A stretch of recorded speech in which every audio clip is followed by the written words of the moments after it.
It is time for us to get answers to your medical questions in this new segment, our second week now for Doc Talk, here Thursdays at 6:30. And we are joined by Dr. Amy Cobb from University Health. You work in internal medicine and pediatrics. Thanks so much for being here, first of all. My pleasure. Okay, so we have a lot of questions viewers sent to us, and we're going to start with this first one from Olga B. Her question is cinnamon good for lowering your A1C? So to start with, a hemoglobin A1C is like your average blood sugar over the last 3 months. So I explain it to patients like your report card. So 5.6 or less is normal, 5.7 to 6.4 is prediabetes, and then 6.5 or more is what we consider diabetes. So cinnamon can lower your A1C by about 0.27 to 0.83%, which is pretty modest. And the amount of cinnamon you have to take is 1 gram, which is more than you're putting on your oatmeal in the morning. You pretty much have to take a supplement. Supplements are not regulated by the FDA in terms of their safety or their efficacy, so some caution there.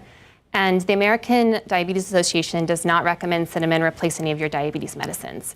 My suggestion would be to focus on diet and exercise. We know that 30 minutes of exercise a day and a low carbohydrate diet is very effective and actually more effective than cinnamon. Yeah, better than cinnamon. All right, next question. What can be done to treat BPH, benign prostatic hyperplasia?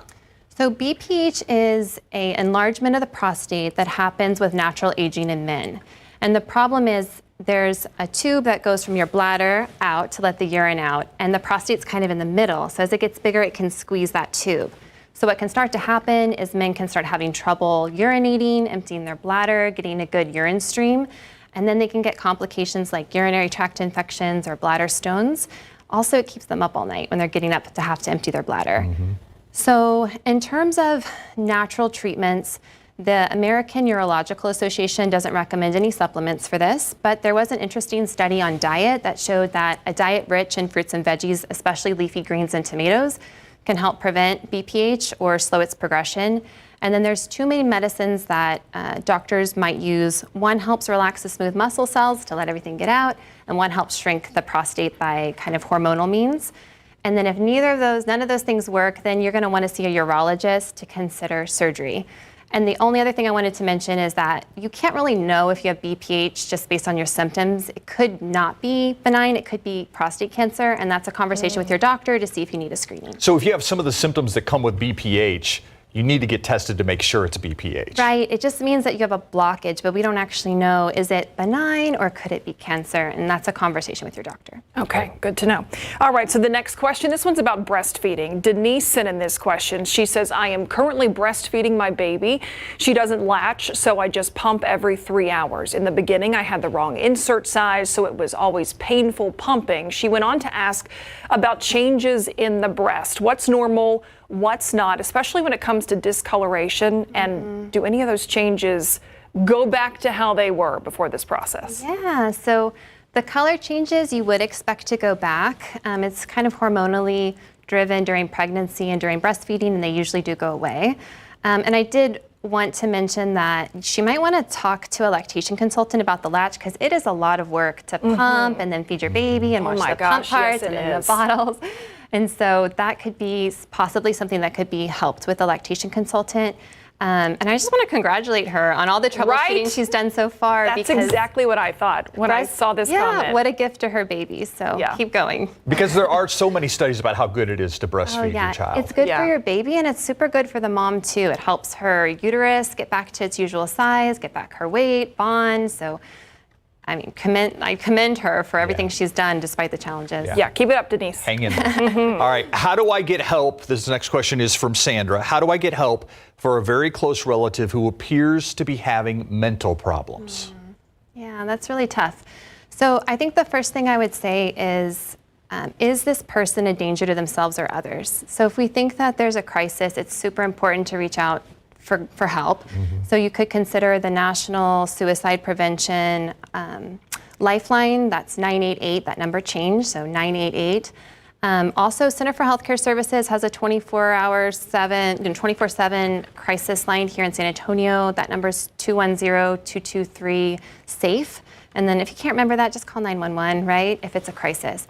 If it's not a crisis, I think the next thing I would say is encourage them to talk to their doctor, because a lot of times people know they're having trouble, but they don't even know where to start. There's a misconception that you have to see a psychiatrist, but your primary care doctor can probably get you started.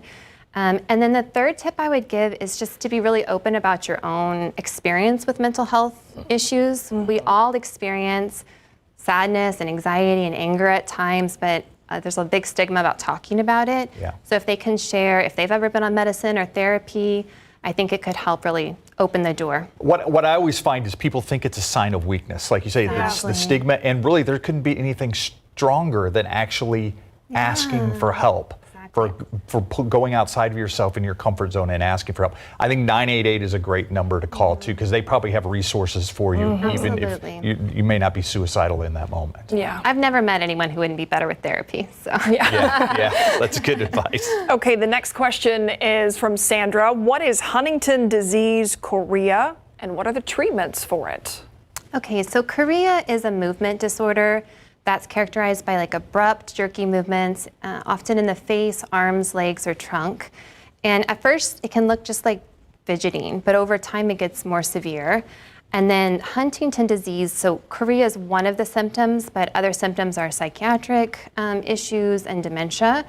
Huntington disease is passed on genetically. So if your parent has Huntington disease, there's a 50% chance the child will have it.